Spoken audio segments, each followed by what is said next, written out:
Hello, welcome to the Fan Space TV. And today on Story Story, we're going to have a very nice discussion. I have a guest here by the name Mr. David Ametepe. He's a biomedical engineer. Yes, a very nice gentleman. And we are going to share our opinions on some relationship issues. We are going to talk about some things that are, let me say, that will be of interest to you. Yes, I know there are so many things going on, and my brother here and I, we are going to just go deep into it and look at it.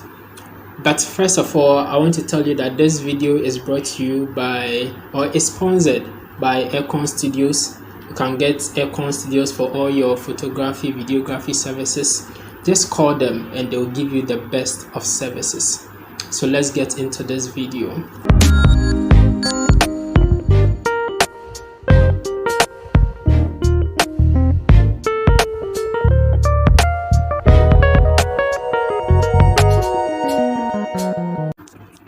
Okay, welcome back.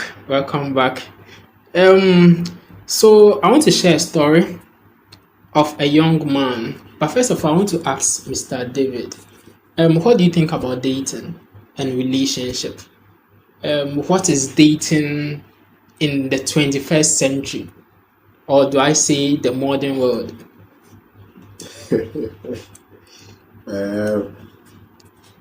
That's quite a complicated question, but I would say that the concept of dating in the 21st century, okay, the concept of dating before our time, before our generation, because our generation has its own concept of dating, but the concept of dating actually was just, should I say, to get to know your partner. It's like taking friendship a step further beyond just normal acquaintances. Okay. So it had to do with getting to know things about the person that the person wouldn't have told a normal friend. That is the concept of dating. That is the concept. So of based dating. on those things, you make your decision as to whether you can cut the person or not, because of the things the person is telling you about the family, about himself, about what he wants to do, all those things. You make your decision and your judgment based on those things. That is the concept of dating. But our generation's concept of dating is a corrupted concept. I see. It's a corrupted version actually, where it's all about our generation doesn't even date actually, because there are people who just enter into a relationship, have sex, and at the end of the day, either the lady breaks up with the guy or the guy breaks up with the lady, and then something comes up. You're asking the lady, "Why didn't you know this?" Or you're asking the guy, "Didn't you know this?" The guy is like, "Oh no, I didn't." And you're like, "How long have you dated a person?" He's like, "I dated a person for 6 months. I've dated a person for 1 year." Like, but these were basic questions you're supposed to ask. And the person is like, "No, I didn't know." And you check in and they've already had sex. And so I wonder, so what were you asking yourselves? Do that too. So let me ask. So can you give us like three important questions to ask during the dating time? Just maybe three fundamental that you think that it should be on top of the list in questions that you have to know about your partner. Okay, so three fundamental questions you are supposed to ask, or I believe are three fundamental things you're supposed to know about somebody you are dating is, first of all, the family background of the person. Wow. That is something you are not supposed to look down on or overlook. Wow. Yeah, you are supposed to make inquiries from the person about his or her family background. That one you can't compromise on. Secondly, what you are supposed to find out from the person also is the person's mind concerning your background also. Okay. There are people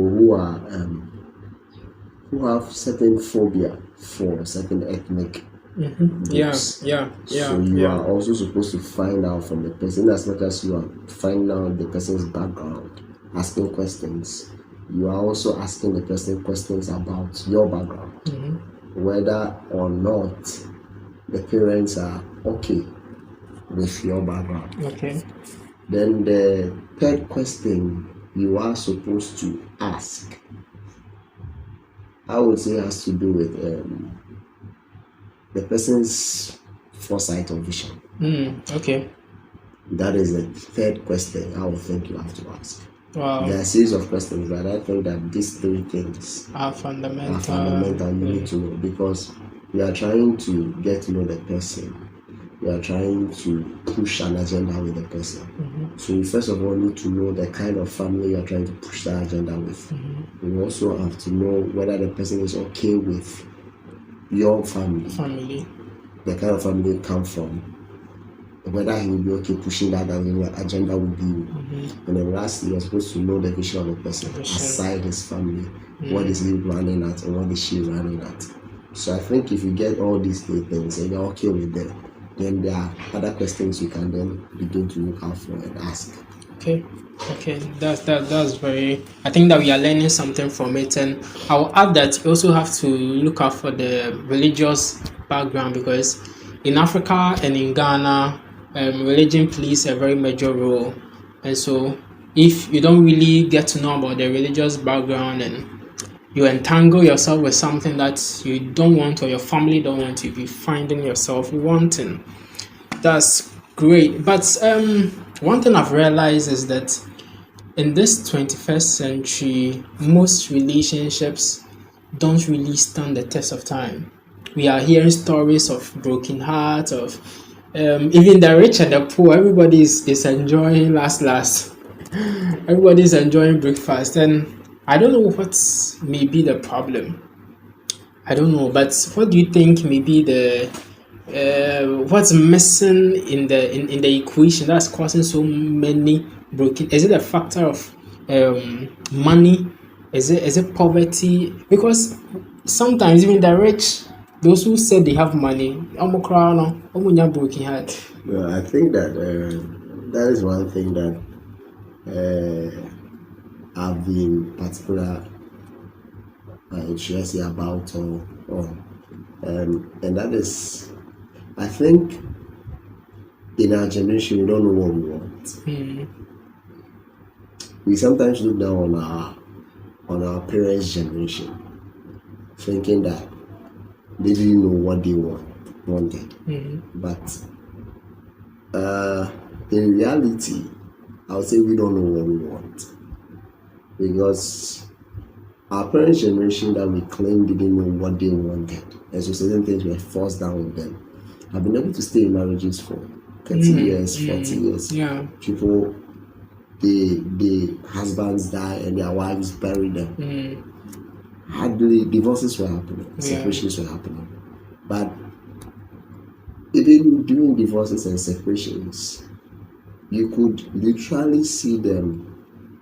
There was little enmity between the man and the woman. But in our generation now, there is so much enmity when there is a separation, even during a dating stage, a dating period.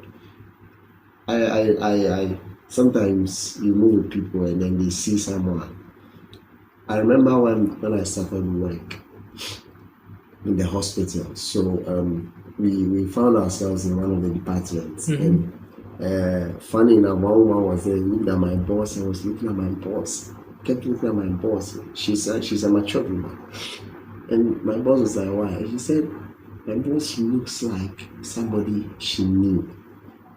And then she started narrating the story. Apparently, it wasn't somebody she just knew, it was somebody she had something to do with, and they were no longer together. But the passion and the desire and the love which she was talking about this person, you are wondering, you are married, you're giving birth, you love your husband, but the person is not angry with the man she knew.